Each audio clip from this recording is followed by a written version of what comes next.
Merci, chérie.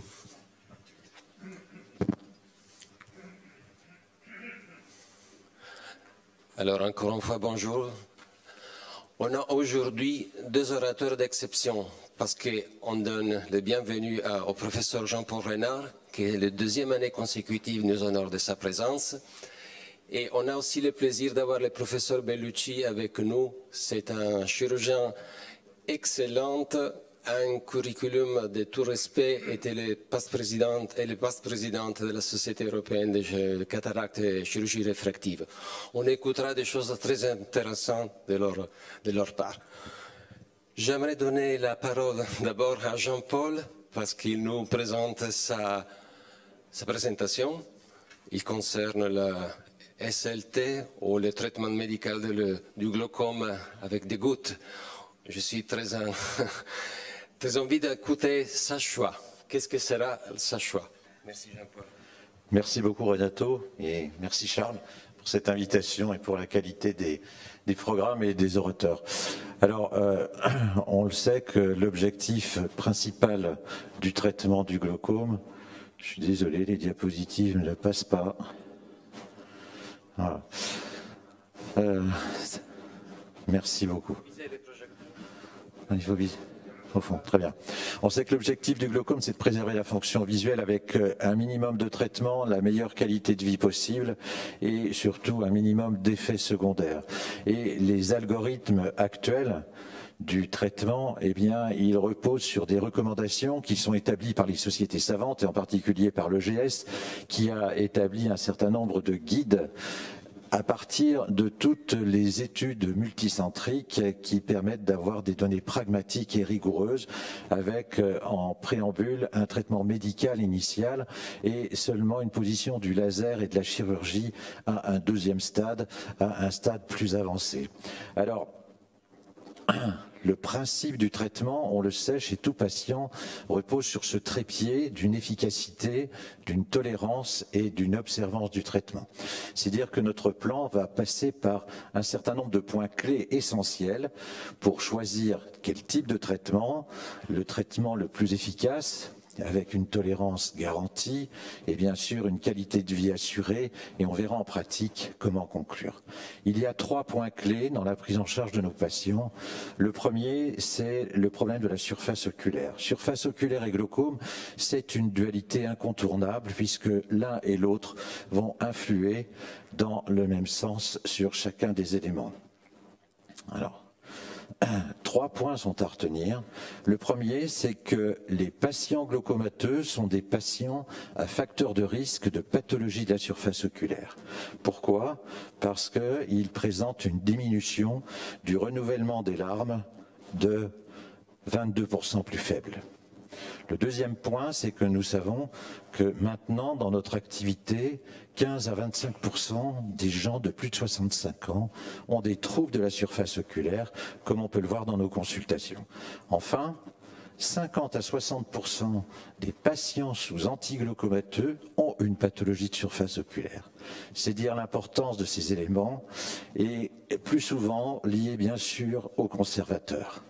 D'où l'intérêt de traitements sans conservateur et de traiter cette sécheresse oculaire. Alors en pratique, il faudra toujours évaluer cette surface oculaire dès le début du traitement, dès l'initiation d'un traitement, et nous disposons maintenant de différents moyens qui permettent de l'évaluer de façon plus efficace, et notamment le mapping épithélial que l'on peut réaliser avec les nouveaux OCT, et ce mapping épithélial permet de mettre en évidence une altération d'emblée. Je suis désolé, ça passe très mal. D'emblée, comme on peut le voir ici, sur un œil sec ou sur un œil glaucomateux. Donc, une évaluation de cette surface oculaire en permanence, à chaque moment. Et donc, pour l'évaluation des traitements et la recherche de symptômes. Le deuxième point clé, on le sait, c'est l'évaluation d'une pression intraoculaire cible pour chacun de nos patients. Et cette pression cible que l'on doit rechercher, elle va dépendre à la fois de la pression initiale, mais aussi d'autres facteurs de risque, de facteurs associés. Et les grandes études nous donnent un certain nombre d'éléments pour baisser la pression intraoculaire en fonction du stade clinique, du stade du glaucome débutant, du glaucome avancé ou pas. Mais une notion nouvelle dans ce deuxième point clé, c'est la nécessité d'une bonne cible. C'est-à-dire, il ne faut pas seulement baisser la pression, mais il faut la stabiliser. Et la stabiliser à un chiffre régulier et suffisamment bas. On a démontré que la cible du traitement doit être un compromis entre la diminution, le risque de diminution de perte visuelle et les conséquences du traitement en tenant compte des attentes des patients. Et je voudrais vous montrer quelques exemples. Voilà, il n'y a pas de son, merci. Le médicament qui arrive à faire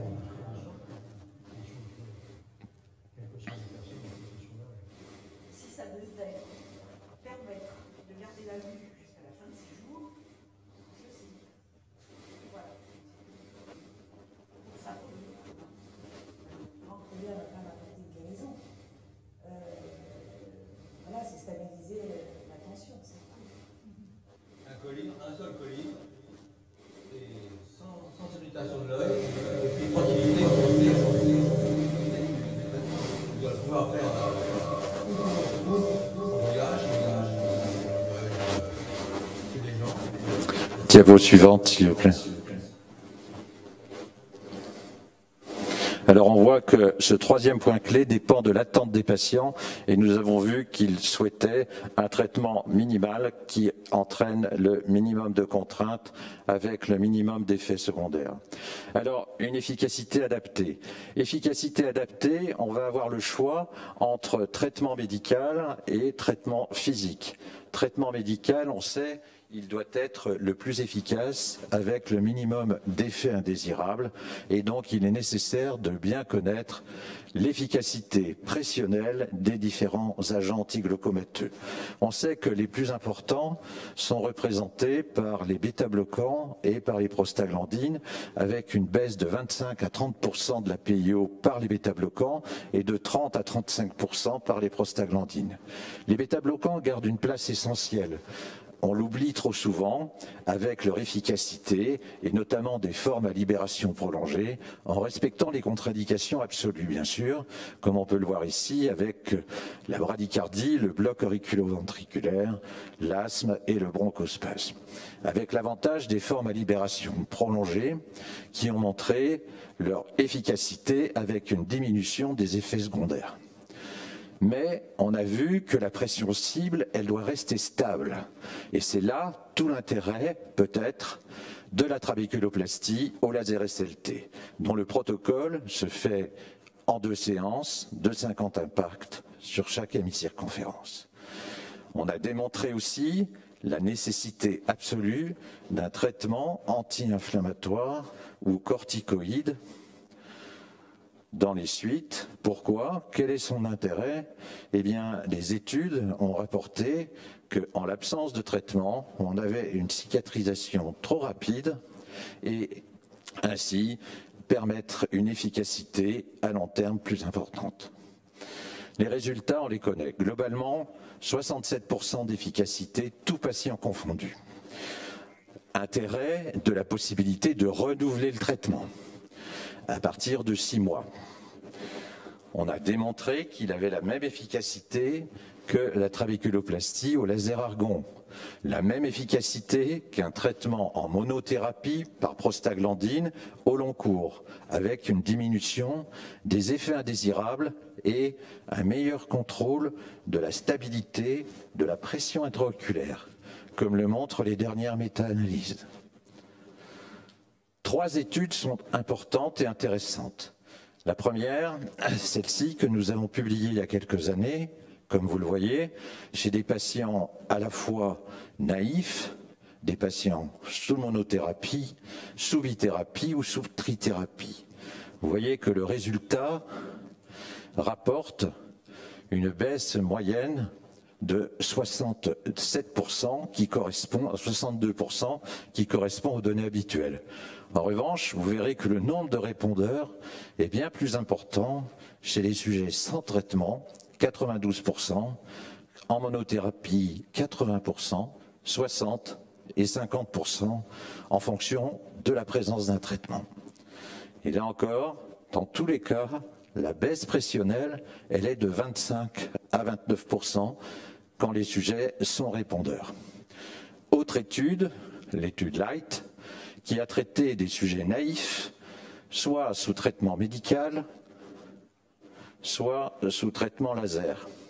Les résultats sont comparables au niveau de la pression intraoculaire, mais on a un meilleur contrôle de la pression intraoculaire à chaque contrôle de la pression cible, avec un maintien à 3 ans chez 74% des sujets, chez l'ensemble de ces sujets qui étaient des patients naïfs.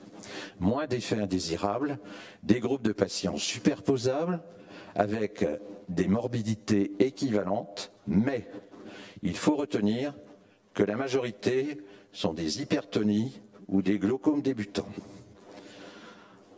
Cette étude a montré également, dans l'analyse du suivi du champ visuel, et vous voyez que ce sont des glaucomes qui ont des déficits peu marqués, eh bien qu'il y avait une évolution qui était beaucoup plus faible sous SLT par rapport au traitement médical. Certainement parce que la pression intraoculaire est mieux contrôlée avec le SLT, avec un effet continu sur le trabéculum par rapport aux instillations. On a démontré récemment, également par ces nouvelles techniques de mesure de la pression intraoculaire à domicile, une disparition des fluctuations nictémérales de la pression intraoculaire après SLT. Enfin, dernier point, c'est que la répétition des examens d'un SLT chez des patients chez qui le résultat n'était pas bon, eh bien, a montré la possibilité d'un nouvel équilibre et globalement d'une stabilité de 67% à 18 mois après un deuxième SLT. Dernière étude intéressante, c'est un recul à 10 ans. Recul à 10 ans. Après un traitement de première intention, eh bien, il montre un taux de succès intéressant et surtout une absence de retraitement importante à 5 ans, comme vous le voyez, ou même à 10 ans, avec seulement 45% de sujets qui n'avaient pas besoin de retraitement. Les résultats, là aussi, sont très intéressants, car le suivi de la perte au niveau du champ visuel était de 0,2 décibels par an, c'est-à-dire un taux de perte physiologique, avec donc une efficacité très intéressante. Alors, le troisième point, c'est le problème de la tolérance. Une monothérapie, on le sait, peut entraîner un problème de tolérance avec le temps et peut poser des problèmes de prise en charge importants. Au niveau du laser, eh bien, on sait qu'on aura un respect de la surface oculaire et une efficacité, notamment chez le sujet jeune. Et un taux de complication qui est plutôt rare.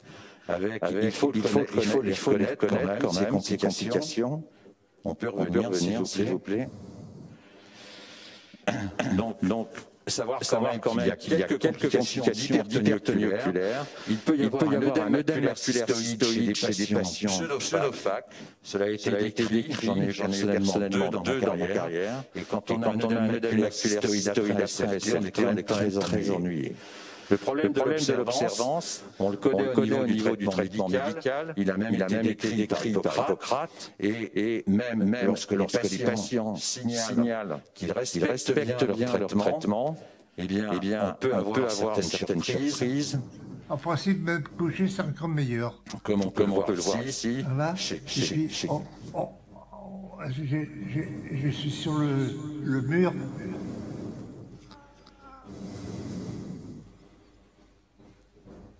Voilà, comme on peut le voir dans ce cas-là, où la personne est tout à fait convaincue qu'elle passe bien son traitement, ou encore, diapo suivante, s'il vous plaît.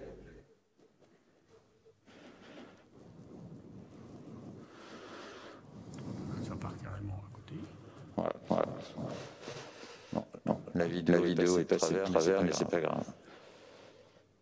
Donc suivante, s'il vous plaît. Donc en pratique, pour tenir que le choix du traitement doit dépendre du praticien, de son habitude, et pas forcément des recommandations apportées par les guidelines. Il faut reconnaître. Suivante, s'il vous plaît. En cas de traitement médical, on a vu les contraintes et les différentes étapes. Suivante, s'il vous plaît. Que le laser prend une place plus importante dans les stades précoces. Suivante. Si bien qu'en cas d'hypertonie ou de glaucome débutant, on va se retrouver soit devant un terrain particulier, et là on n'hésitera pas à envisager une trabéculoplastie au laser en cas d'allergie, de difficultés de suivi ou de patients pusillanimes. Dans les autres cas, je déconseille, avec le recul, de proposer d'emblée une trabéculoplastie. Pourquoi? Il existe toujours à l'annonce du glaucome ou de l'hypertonie oculaire une conséquence au niveau psychologique, de l'anxiété et du mal vécu de l'annonce de la pathologie. Il est préférable d'annoncer aux patients la possibilité de deux types de traitements, médical ou laser, et de commencer par le traitement médical, lequel sera choisi entre bêta-bloquant et prostaglandine selon nos habitudes habituelles, et ensuite au premier contrôle rapide en fonction du résultat et de la progression de la mentalité du patient et de son acceptation. Éventuellement, d'envisager une trabéculoplastie avec un contrôle systématique à 3 mois. Et ensuite, en fonction de ce contrôle, si la pression cible n'est pas atteinte, de reprendre le traitement médical. Dans les glaucomes modérés, 3 types de situations particulières, en particulier suivant, s'il vous plaît. Dans ces formes paracentrales, comme on peut le voir sur le gauche, avec une atteinte du champ visuel de scotome paracentrale suivante, et une atteinte au niveau des fibres particulières, comme on peut le voir ici, comme au niveau du pôle postérieur. Dans les formes déjà évoluées, encore au niveau de la gauche suivante, avec l'atteinte également marquée au niveau de la structure suivante, et dans ces formes suivantes, de glaucome juvénile majeur, et bien dans ces cas-là, on aura besoin d'une bithérapie d'emblée, et surtout pas d'une monothérapie insuffisante. Suivante. Et dans ces cas-là, suivante. La pression cible atteinte va nécessiter une baisse supérieure à 40%. On a vu que le laser pouvait entraîner au maximum une baisse de 25 à 20%. Il sera inefficace. Il faudra envisager une bithérapie et éventuellement associer suivante. Merci. À une trabéculoplastie ou une chirurgie suivante. Enfin, on va avancer deux cas de situation suivante. Soit on est en présence d'un traitement médical maximal, et dans ces cas-là, il faudra rechercher quelle pression cible on souhaite, qui est souvent supérieure à 40%, suivante. Et là, on aura le choix entre la chirurgie, certainement en priorité avant le laser, et en cas de patient multi-opéré, on pourra éventuellement envisager une trabéculoplastie avant une autre suivante, avant une autre chirurgie, ou un cycloaffaiblissement suivante. Donc on retiendra en conclusion que la place du laser qui était entre la chirurgie et le traitement médical maximal suivante peut devenir au stade initial, remplacer un traitement médical, lui associer suivante, en maintenant une qualité de vie, et retenir que une trabéculoplastie a quand même des effets tissulaires, et que ce n'est pas un geste anodin, et qu'il faut savoir le justifier chez nos patients en fonction du stade clinique. Je vous remercie pour votre attention. Suivant. Merci Jean-Paul, merci beaucoup pour ton